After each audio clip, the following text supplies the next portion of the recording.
bendito trípode. Opa, este ruido no fue para nada agradable. A ver ahí. Ahí sí, me parece que podemos llegar a estar en negocios en no time. No time. A ver, ahí. Bien.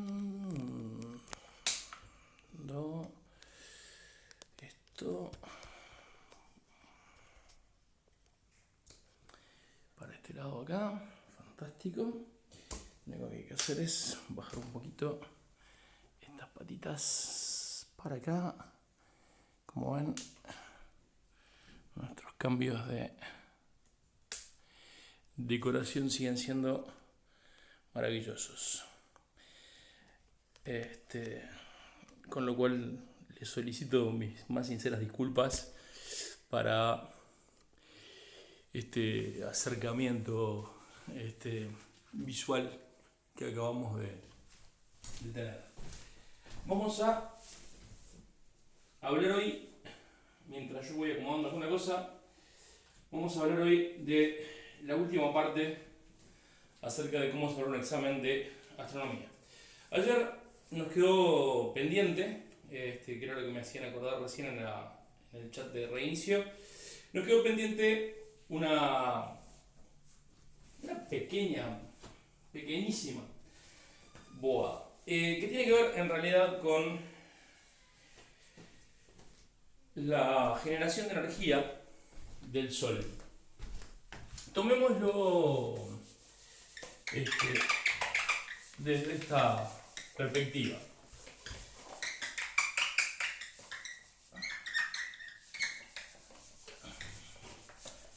Silba, pen, borra, pen, todo lo que tengo acá aparentemente hace algún tipo de ruido. Así que sepan ustedes disculpar, estimados. Y empecemos con la clase de hoy. Me atrasé un poquito, así que ¿qué se lo va a hacer? Voy a poner un poco de guaraná en mi cantimplora, caramañola, botella, térmica, llámenle como quieran. Ha habido extensas discusiones por el nombre que se le da a eso. Supongo que esto le va a dar tiempo a alguna gente a llegar y a ponerse en línea, cosa de que terminemos de una vez con esta preparación para exámenes que de verdad espero que a mucha gente le sirva. Si hay algo que un profesor no le es agradable, es ver sus alumnos en mesas de examen. Honestamente no.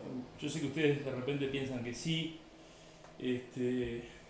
pero creo que si me gané algo de credibilidad con ustedes hasta ahora, me gustaría que una de las ganancias de credibilidad sea precisamente que ningún profesor realmente se siente cómodo cuando un alumno se va a examen. Así habíamos visto, vamos a hacerlo en el clásico corte tipo pizza.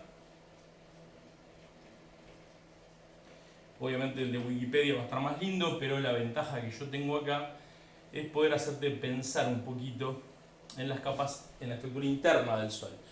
Para la estructura externa ya vamos a tener tiempo, ¿tá? En la estructura interna del Sol, una de las cosas que van a suceder es que si te pones a pensar solo en términos gravitatorios, hay una zona donde la presión va a ser mayor. La presión aumentando va a generar un aumento en la temperatura. Si este objeto que estoy dibujando es enormemente grande, es realmente muy grande, tan grande que bueno, por ejemplo, que si esta fuera la Tierra, y bueno, sería quizás, a ver, un poquito más ahí, Urano, y Júpiter sería así. Y el Sol aproximadamente tendría un valor en esta escala más grande que 2 pisos del edificio donde sea que vos estés. Y eso es una estrella como el Sol, eso es una estrella que podríamos decir que tiene una cierta mediocridad. Nuestro Sol no es espectacular por su tamaño, tampoco es de las estrellas más chicas. Existen muchas estrellas más chicas que nuestro Sol, algunas ni siquiera las vemos, pese a que no están, la más cercana está a 4 años luz. Cuando digo que no están muy lejos, es capaz que están a 100 años luz y ya no las vemos. De hecho, el Sol mismo, probablemente a una distancia de unos 100 años luz, ya prácticamente sería probablemente invisible. La capa que sostiene, o sea, la capa que está abajo, es la que llamamos el núcleo. Según en qué te refieras, la temperatura va a oscilar en unos 15 a 20 millones de kilómetros. Vamos a tomar el valor más conservador. Sería 1,5 o 2,0 por 10 a la 7 Kelvin. Esa es una temperatura tan enorme que el estado de la materia deja de ser sólido para ser líquido, líquido para ser gaseoso, y si no, se convierte en lo que sería un estado de plasma. En ese estado de plasma suceden cosas bastante interesantes. Una de esas cosas interesantes es que los electrones tienden a deshacerse de su nivel de orbital y quedan, acá son invisibles, los núcleos positivos, que básicamente, como veíamos ayer, en el caso del Sol son básicamente hidrógeno. Acá se da ese mecanismo de fusión termonuclear, es decir, la nucleosíntesis del helio. ¿Y por qué eso de la nucleosíntesis del helio? Bueno, precisamente en breve vamos a ver por qué. Pero en realidad el núcleo, el Sol, totalmente, es casi todo hidrógeno y helio. Hay un 20 y pico por ciento de helio, un 80, un 70, ahora estamos hablando del Sol, 71, 72%, 17 y algo por ciento, y el 1% restante es el resto de elementos. Cualquier elemento que te imagines, ya que el Sol es el 99,99% del sistema solar, no sé, hay más hierro en el Sol que en todos los planetas juntos muchas veces. Pero la energía que se genera acá tiene que salir hacia afuera. Los rayos gamma que se generan en el núcleo son reemitidos hacia afuera y reabsorbidos, alcanzan lo que se llama la zona radiativa. Esta zona, la zona radiativa, no radiactiva, sino radiativa. Decir radiactiva podría ser una buena forma de perder rápidamente un examen, porque indica que repetiste sin pensar algo, y la idea de que veas esto es que te acuerdes un poco de la estructura interna y de esta manera no metas la pata en algo tan obvio. Acá lo que hay es que las condiciones físico-químicas de la materia por presión y temperatura, si bien la temperatura varía a medida que me alejo del núcleo, puedes tener un orden de temperatura de más o menos 1.000.000 de grados en la zona radiativa. En ese lugar la energía, los fotones, tratando de salir, se encuentran con una zona que es prácticamente, la palabra no es correcta, transparente, pero sí pasan con un determinado nivel de esfuerzo. En la realidad la zona radiativa del Sol es un poquitito más chica que esto, no está exactamente en tercios, ¿tá? Y en esa emisión y reemisión, los fotones demoran en llegar, desde que son creados en el núcleo hasta que llegan afuera, demoran aproximadamente 1.000.000 de años. Es decir, que la luz que estás viendo ahora tiene 1.000.000 de años y 8 minutos, que es lo que le llevó a llegar hasta la Tierra.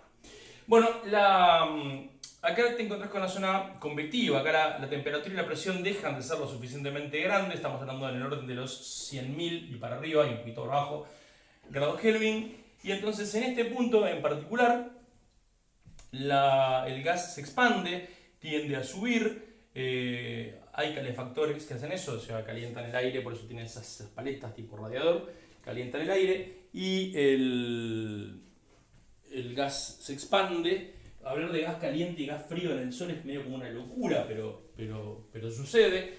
Cuando se aleja, la temperatura puede bajar a decenas de miles de grados. Cuando con este gas se comprime, al hacerse más pesado vuelve a bajar. Y este ciclo genera toda una zona de convección en el Sol, donde está lo que se conoce específicamente como la zona convectiva. Esa zona convectiva tiene diríamos como detalle que el transporte de energía se da junto con el transporte de materia también, se está moviendo, mientras que todas estas partes no hay un movimiento de grandes masas de materia. Sí lo hay en realidad porque el Sol está girando, eso genera sus propios campos radiactivos, o sea, tiene otra serie de cosas que van pasando. Tan fina que no la podría dibujar en esta escala, tenemos la fotosfera, que es la zona visible del Sol, significa esfera de luz, o sea, ya te dijeron eso. La temperatura promedio, para que no andes revoleando para allí y para abajo, es de unos 6.000 grados Kelvin. Eso hace que el color del Sol sea prácticamente amarillo o blanco amarillento. Hay una ligerísima capa sobre la fotosfera. La primera vez que la vieron con un cierto color, lo que le llamaron cromósfera. Yo la estoy dibujando en color simplemente rojo para que la distingas, ¿está? Pero la cromosfera, alguna gente ha dicho que debería llamarse atmósfera solar, otra gente dice que no tiene sentido porque hablar de la atmósfera gaseosa de una bola de gases tampoco va por ahí, entonces simplemente es una capa. De hecho, obviamente, esa capa a la luz visible no es afectada porque si no, no podrías ver la fotosfera, que es lo que vemos, que está hecha de granulaciones. Ha habido miles de ejemplos, ¿tá? Una granulación o gránulos de arroz, cuando uno mira la fotosfera, es como ver una olla en ebullición, pero no sé si de agua sería la palabra. Los gránulos tienen un tamaño mayor, más o menos, unos 1000 kilómetros, un poco más, un poco menos que el Uruguay, duran entre 15 y 20 minutos, vuelven a armarse y desarmarse. Es materia gaseosa en un estado de continuo movimiento por lo que llama la zona microconvectiva, que queda como un traspaso de zona convectiva a la parte de la fotosfera. Y obviamente por último tenemos la corona solar.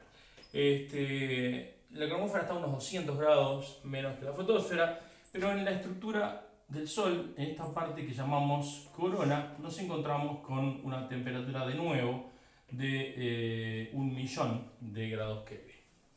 Y que era la temperatura aproximada que había en la zona radiativa. Acá estamos hablando de 10 a la 5 aproximadamente, ¿tá? Y uno se hace la pregunta que es casi inmediata, ¿verdad? O sea, ¿de dónde sale esa temperatura extra que estamos viendo? O sea, si la temperatura a medida que me alejo del núcleo empieza a bajar, ¿cómo puede ser que la temperatura del Sol sea la corona, la parte más externa, empiece a subir? He escuchado prácticamente todas las respuestas que se puedan imaginar para este fenómeno. Y una de ellas, que me acuerdo que fue, no es que sea gracioso escuchar, siempre digo lo mismo, los errores son para aprender. Esa es una ventaja enorme porque quiere decir que vos, si aprendés de un error, aprendés a no cometerlo otra vez. No, lo que sí está interesante es que alguien llegó a decirme, pero ¿esa energía de dónde viene? ¿De otras estrellas? Y me pareció muy cariñosa la respuesta, porque las otras estrellas están tan lejos que uno pensaría que es imposible. Tenía razón en considerar la respuesta un poco tierna o naif e ingenua, ¿tá? No, la energía de la corona es pura y desesperada energía que proviene de los campos magnéticos del Sol que tuercen, retuercen, rearman, desarman y generan en el Sol una especie de torbellino magnético enorme donde hay campos magnéticos saliendo para todos lados. A veces en algunos libros pueden encontrarlos. De esta manera, capaz que no es la mejor de todas, pero es muy bonita porque habla de un campo magnético primario del Sol. Después, como el Sol no gira al mismo tiempo, sino que es como que se retuerce, habla de campos magnéticos secundarios del Sol. Y después hay algunos provocados por fenómenos internos, solar motos, no tengo idea, que serían o podrían llamarse campos magnéticos terciarios. El autor del libro lo que estaba tratando de hacer, creo que más que nada, era explicarte la cantidad de campos magnéticos del Sol y la cantidad de efectos diferentes del Sol. Obviamente, la corona es un fenómeno omnipresente que parte del campo magnético primario. En el campo magnético secundario, sin saber muy bien cómo, porque no tenemos una teoría que nos explique realmente ese cómo, voy a enchufar el cargador para que no se muera esto en cualquier momento. Les decía, ¿cómo explicarlo? Responsable de las manchas solares y de otros fenómenos del Sol. No sabemos por qué los ciclos de las manchas solares duran 22 años, es decir, hay un momento en el que hay un mínimo de manchas, después hay un momento en el que hay un máximo de manchas y después hay un momento en que vuelve a haber un mínimo de manchas. Para que se complete ese ciclo, son necesarios 22 años.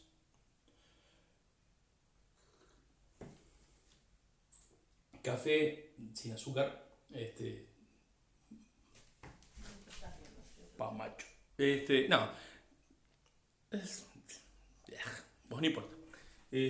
Por lo menos me va a despertar más que la guaraná que estaba tomando.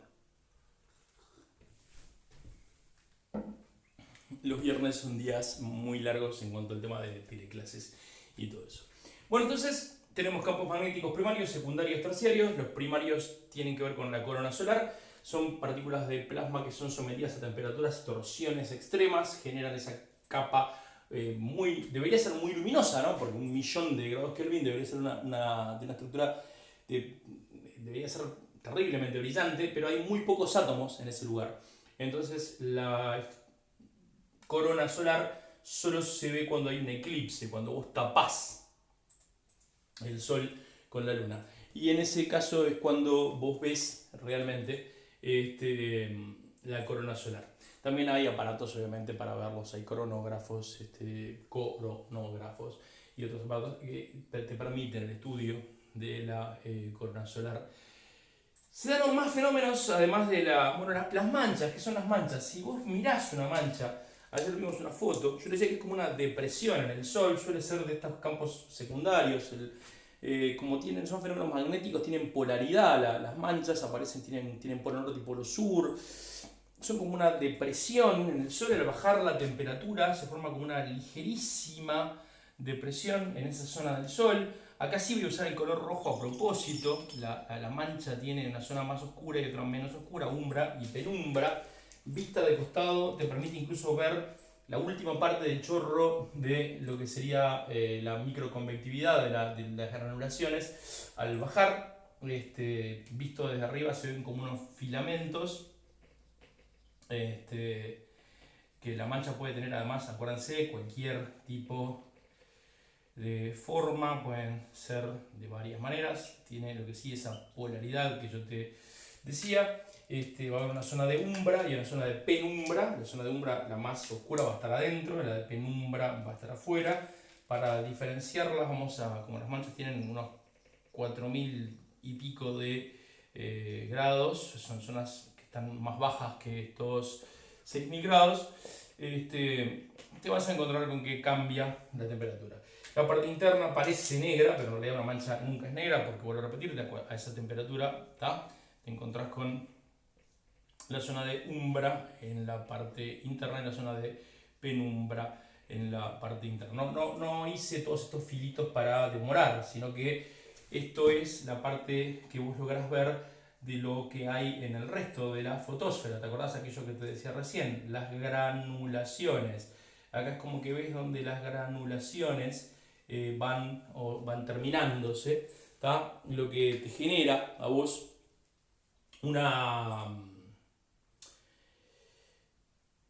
lo más cerca que vas a estar de ver el interior del Sol en luz visible.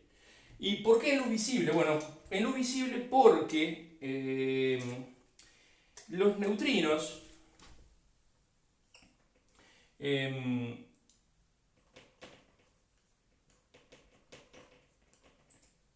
salen del Sol a la velocidad de la luz, demoran algo así como unos 2 segundos y medio, 2 segundos en salir del Sol, no son como los fotones, no son absorbidos, reemitidos y reabsorbidos y remitidos y durante muchísimo tiempo, algo así como 1.000.000 de años, y son una especie de mapa de lo que está pasando en el Sol ahora. Yo te puedo decir, mira, el Sol ahora está produciendo energía porque yo recibo neutrinos del Sol ahora.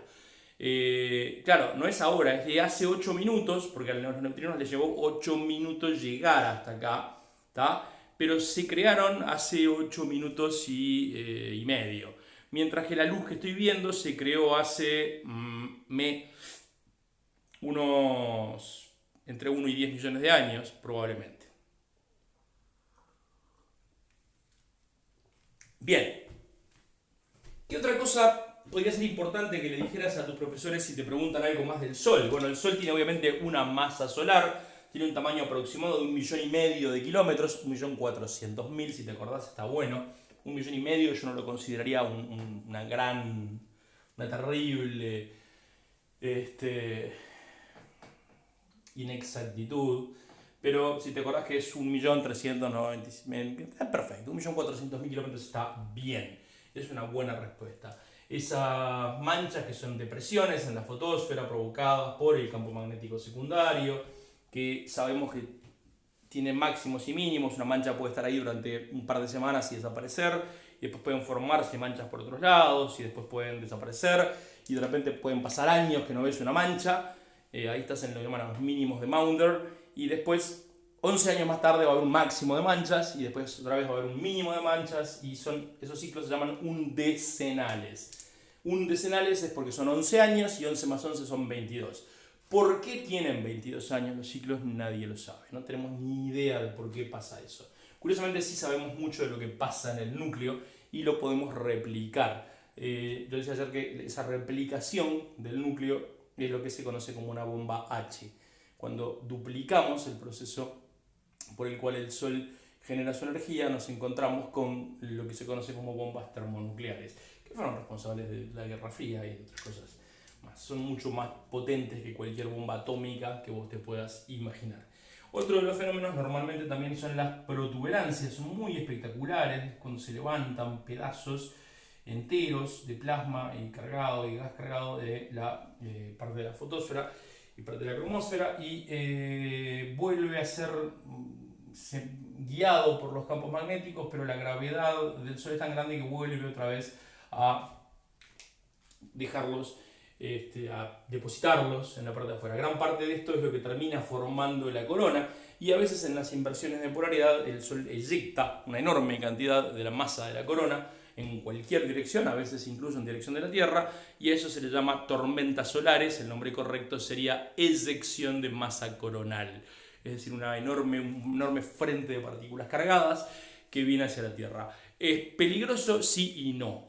Nuestra tecnología se vuelve cada vez más robusta ante los ataques magnéticos del Sol, pero si es muy fuerte, sí puede pasar que nos encontremos ante un efecto desaforado como el que hubo en Canadá en la década de los 70, que quemó en una cantidad enorme de líneas de alta tensión, transformadores que podrían quemarse si hubiera una mega tormenta solar y se quemaran los transformadores del planeta. Sería un caos, el COVID sería un poroto, estaríamos meses o años sin electricidad, porque construir transformadores para una ciudad puede llevar tranquilamente meses.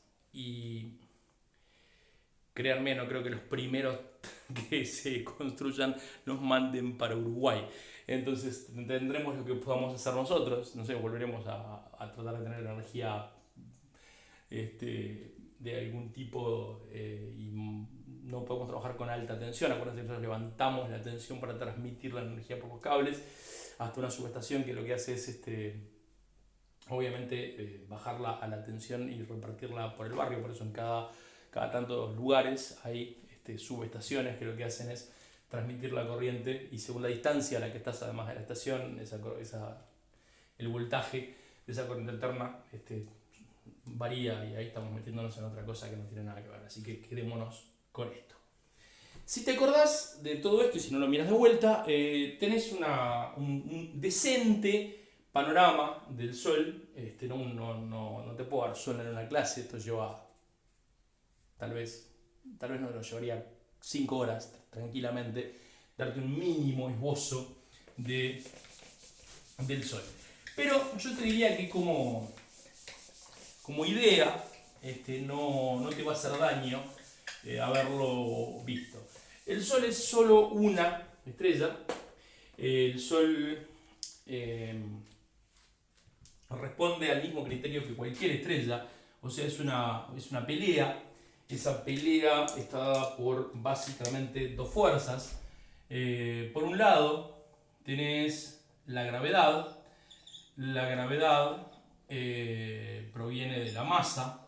Si la masa es mayor a 0,1 masas solares, este simbolito así significa Sol, que es lo que yo acabo de querer dibujar acá, pero entre que el pizarrón es chico y se mueve, más que yo tengo mala letra en español y en cualquier idioma que use, la masa más chica entonces de una estrella que podría existir, te diría que es un décimo, 0,1, de una masa solar.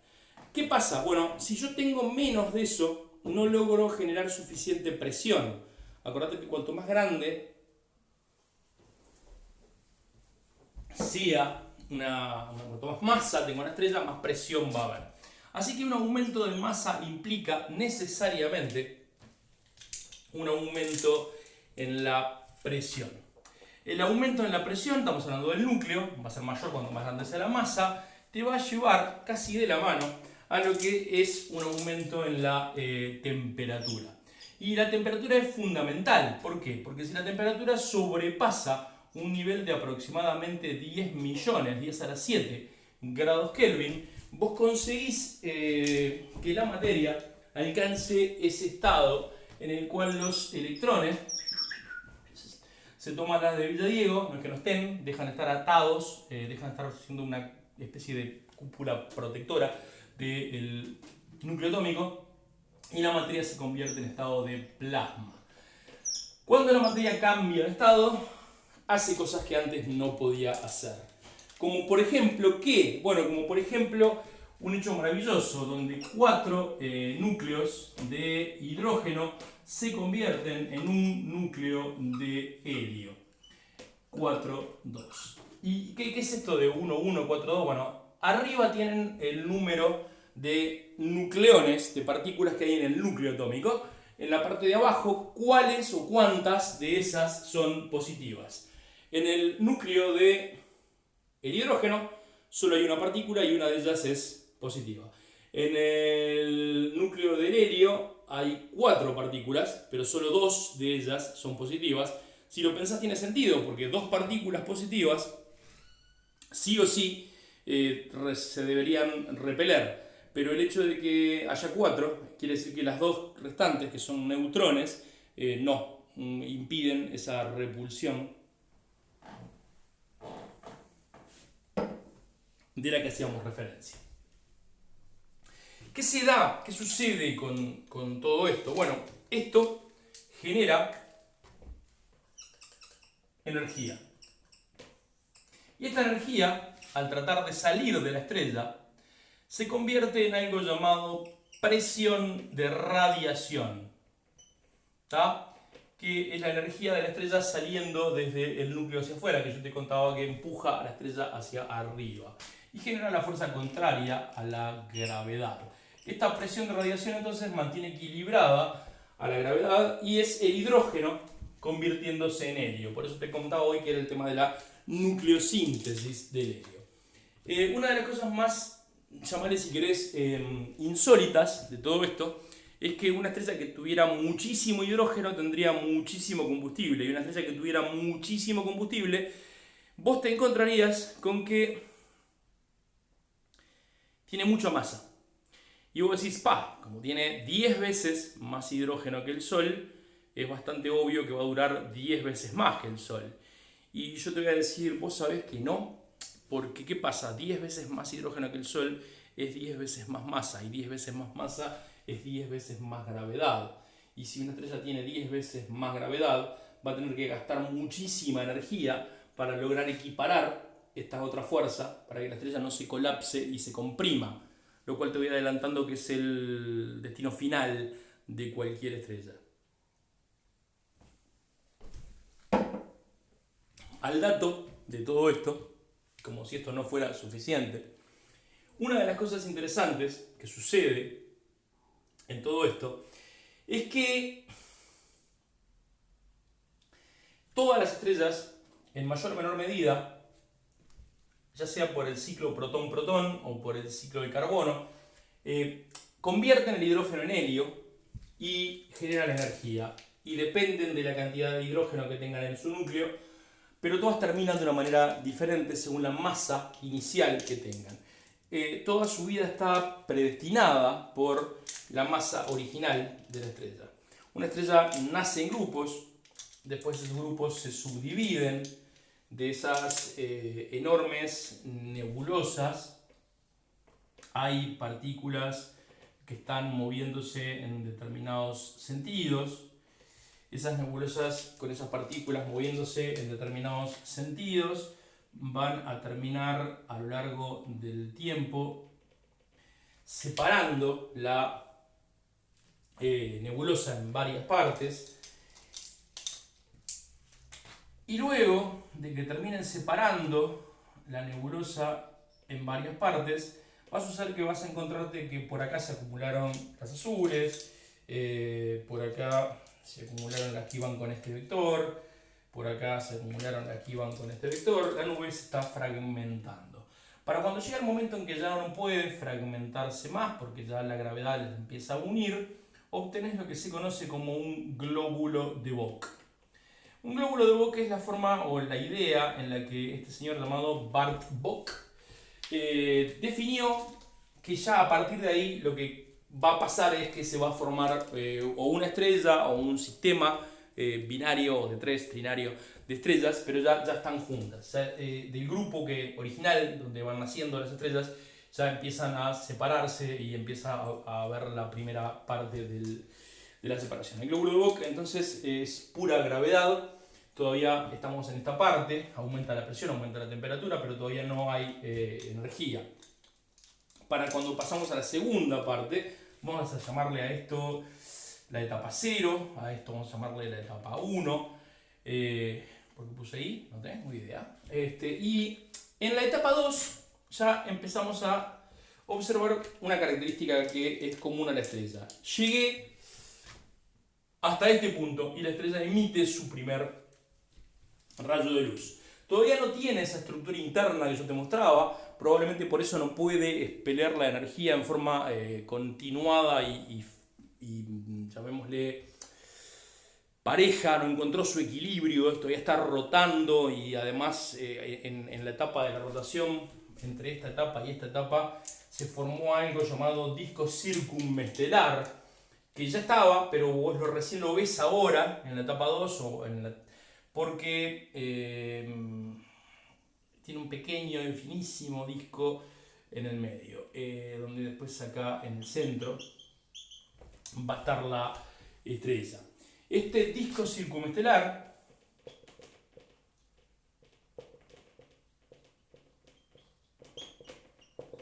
va a estar formado, vamos a volver a esto más adelante, ¿tá? más adelante me refiero en diferentes videos, pero este disco circunestelar gira para el mismo lado que gira la estrella y eventualmente puede pasarte que la estrella vuelque como una taza que revolvieras muy rápido y se vuelque para afuera, materia, ¿tá? Y te podías encontrar entonces con que este disco circunestelar vuelca una cierta cantidad de materia. Si la materia que se vuelca hacia afuera es superior a 0,1 masas solares, vas a terminar en un sistema que en vez de tener una estrella y planetas alrededor, tiene 2 o 3 estrellas girando entre sí. Para cuando pasa esto, llegamos a lo que sería lo que podríamos concebir como la etapa 3, que es la etapa de equilibrio, que es la etapa que se llama de secuencia principal. ¿Por qué se llama secuencia principal? Porque todo esto que te acabo de mostrar en la vida de la estrella en realidad es muy poquito tiempo. Es decir, capaz que pasó, no sé, 500.000, 1.000.000 de años en la vida total de una estrella como el Sol, que estamos hablando de decenas de miles de millones de años, 10.000 millones de años por lo menos en el caso del Sol. No es nada. Acaba de pasar de su embarazo a su vida adulta ahora sí, en un segundo. En esta etapa lo que caracteriza a la estrella en la secuencia principal son las características que te di recién del Sol.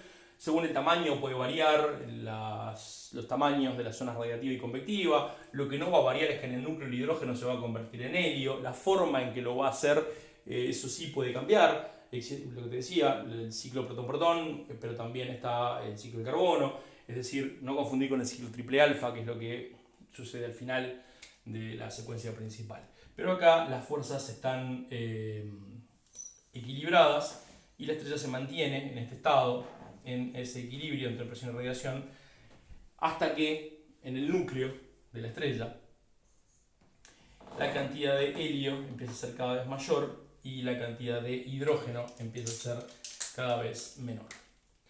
Entonces vamos a hacerlo así. Si el hidrógeno empieza a mermar y el helio empieza a aumentar, mi problema es que el helio, que es más pesado, se va para abajo, donde es el mejor lugar, donde hay más presión y más temperatura, lo que me lleva a que consigo, esa sería la palabra adecuada, el mejor lugar para fusionarse, para convertirse en otra cosa. Así que la estrella sufre una especie de colapso, pierde temperatura porque no puede seguir haciendo helio a partir del hidrógeno, ya queda muy poco hidrógeno, y en ese colapso hay una especie de contracción porque la presión de radiación disminuye, la gravedad aumenta, y por primera vez desde hace miles de millones de años hay una diferencia entre estas dos fuerzas. Eso ya había pasado en la etapa 2, que se conocen también como etapas de variables, se llaman variables T Tauri, ese es el nombre. Las variables de tipo Theta Tauri son así porque son las primeras que se descubrieron, son variables irregulares, son estrellas en su inicio, muchas de ellas todavía tienen discos circunplanetarios mirando ahí alrededor, y a partir de acá pueden pasar muchas cosas. A partir de acá esto puede ir en tres sentidos distintos. Si la estrella tiene entre 0,1 y unos 0,57 masas solares, lo que tengo es algo que se llama una subgigante, que termina convirtiéndose después en, cuando se enfría, cuando pasa esa etapa, la estrella crece unas 10 veces, entre 10 y 20 veces su diámetro, y después vuelve al colapso porque ya no hay energía, y si yo no tengo energía, entonces todo este proceso que hay, lo único que hay es la gravedad que comprime la estrella. Para las estrellas como el Sol, que tienen entre 0,7 y unas entre 5 y 7 masas solares, vamos a poner acá entre 5 y 7, depende también, masas solares, lo que queda es una gigante roja. ¿Qué quiere decir esto? El núcleo aumentó muchísimo la temperatura y, a diferencia de estas estrellas, sí pueden convertir helio en carbono. 3 helios para formar un carbono. Y entonces la energía y la temperatura del núcleo aumentaron tanto que las capas exteriores de la estrella son empujadas millones de kilómetros, literalmente millones de kilómetros, decenas, centenas de millones de kilómetros hacia afuera, creando un elemento estelar, una estrella gigantesca, que pese a que el núcleo está 10, 20 veces más caliente que el núcleo de la estrella que estaba como el Sol, entre 15 y 20 millones de grados, ahora los núcleos están a 300, 400 millones de grados, y entonces en este punto esos núcleos que están convirtiendo helio en carbono, carbono en nitrógeno, en oxígeno, o sea, hay una especie de seguimiento de la tabla periódica hasta cierto punto. Vos me decís, pero ¿cómo? Si cuanto más caliente estaba una estrella, más azul era. Sí, pero eso es la superficie. Acá la superficie está tan lejos como Marte, de tamaño un poco menos, la Tierra, del Sol, que la temperatura es de unos 3.500, 4.000 grados. Ahora pensá en esto, ¿no? O sea, en un día normal en la Tierra, la temperatura puede ser unos 20 grados. Bueno, estás a la misma distancia del centro del Sol y ahora son 20 grados. Si vos agarrás y te pones en el caso resulta que a esa distancia estamos hablando de unos 150 millones de kilómetros y la temperatura es de 3.500, 4.000 grados. La pucha, el núcleo entonces está caliente. Puede mantener esa temperatura para ahí. Y para este lado hablaríamos de algo llamado supergigantes. Son estrellas que van de 7, 9 a 100 y más masas solares. Es difícil encontrar estrellas de más de 100 masas solares, hay algunos casos específicos, esta Carina, pero estas estrellas se llaman supergigantes rojas o supergigantes simplemente, son enormemente más grandes, o sea, pueden ocupar tamaños que la estrella iría hasta Saturno, eso es 10 veces más grande que la gigante roja. Y los finales de estas estrellas son catastróficos. Mientras que una gigante roja va a agotar su capacidad de combustible, como máximo llegando hasta quizás la generación, la nucleosíntesis de distintos elementos químicos, en este caso hasta el hierro, vos te vas a encontrar con que, bien, ahí se termina la cosa, la estrella, el núcleo se enfría, las partes de la nebulosa que estaban afuera tratan de volver, pero no entra, es como tirar un juego de dominó de una caja y volver a meterlo, no vuelven a encajar, así que queda desparramado un halo alrededor de la estrella, una especie de nebulosa llamada planetaria. Es el final, los átomos vuelven al enfriarse, vuelve a aparecer la química, podríamos decir, y tengo otra vez átomos con electrones que empiezan a tratar de juntarse hasta que la fuerza de repulsión de los electrones se mantiene como dos imanes del mismo polo que uno trata de juntar y no puede. O puede, pero están siempre como bailando como si estuvieran aceitados. Eso es lo que se conoce como una enana blanca. Una cucharada de esa materia pesaría 200 toneladas. Y es lo que queda después de la gigante roja. La enana blanca tiene yendo para allá, ¿verdad? La enana blanca tiene esa característica. Y después de la enana blanca, como no produce energía, se va a empezar a enfriar. Y la enana blanca se va a convertir de golpe y porrazo en una enana rosadita, roja, con muy poca luz, y después por último va a dejar de emitir luz en el visible, y el final entonces sería una enana negra, es decir, que es una enana blanca que ya se enfrió tanto que ya no emite luz. El periodo para que pase eso es mayor que el periodo que sabemos o que pensamos o que discernimos de la clase aquella, ¿se acuerdan de información que es posible tener de la luz? Del tiempo que tiene de vida el universo. O sea que si ahora encontráramos una enana negra nos pondría en graves aprietos. Es decir, una enana negra que encontráramos ahora no coincide o con lo que sabemos de evolución estelar o con lo que sabemos de la edad del universo. Sería un hallazgo interesantísimo y que rompería con cosas que creemos que sabemos muy bien. Por ahora vamos a dejarlo en creemos que sabemos muy bien, porque de verdad creo que este proceso lo conocemos muy bien, y pese a que hemos buscado, no hemos detectado enanas negras que no son lo mismo que agujeros negros, que ahora vamos a ver qué son. Una supergigante sí, una supergigante le espera un final catastrófico, le llamo una supernova de características monstruosas, es decir, en un momento dado la estrella es tan grande, tan grande, tan grande que cuando llega el momento en que ya no puede seguir haciendo materiales, si yo agarro núcleos de carbono y los junto, tengo núcleos de nitrógeno, oxígeno, boro, voy generando elementos químicos que se van desperdigando en el núcleo como una especie de capas de cebolla, pero en un momento dado voy a llegar al número 26, al hierro, y ya a partir de ahí la cosa se complica. ¿Por qué? Porque hasta ahora todos los procesos de nucleosíntesis generaban una pequeña cantidad de energía, mientras que a partir de acá todos los procesos van a ser de otra categoría, requieren energía, las estrellas ya no tienen más energía, lo que va a hacer que el hidrógeno que estaba afuera, que nunca se consumió, que nunca estuvo en el núcleo, caiga hacia adentro. En esa rotura, en esa caída, la estrella se va a comprimir más al punto que los electrones van a pegarse a los protones y van a transformarse en neutrones de golpe. La anulación